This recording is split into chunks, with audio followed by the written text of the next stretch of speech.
Good morning mga kapatid. Dito na po mga kapatid, natapos na ang ating project, ang ating second na QS dito sa Mahayag National High School. Ito na po kapatid, napakaganda na mga kapatid. Ang kulang na lang ay pintura. So, ito mga kapatid.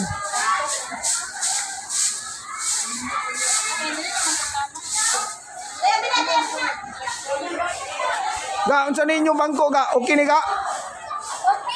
Ha? Okay kayo. Very good, very good.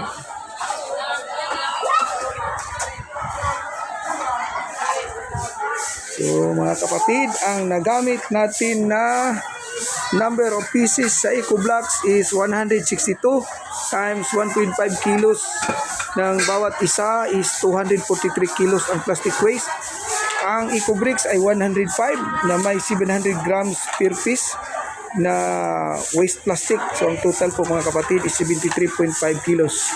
So kabuuan mga kapatid, 316.5 kilos ng plastic waste ang ating nagamit sa ating napakagandang QS po mga kapatid para sa ating mag-aaral sa Mahayag National High School.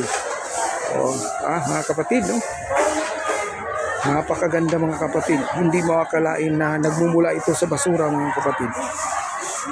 So, malaking tulong ito para sa ating mag-aaral. May lugar para sa pinto-pintuhan, may lugar para sa study. So, salamat ulit mga kapatid. Keep on supporting our solid waste management program sa Barangay Mahayag.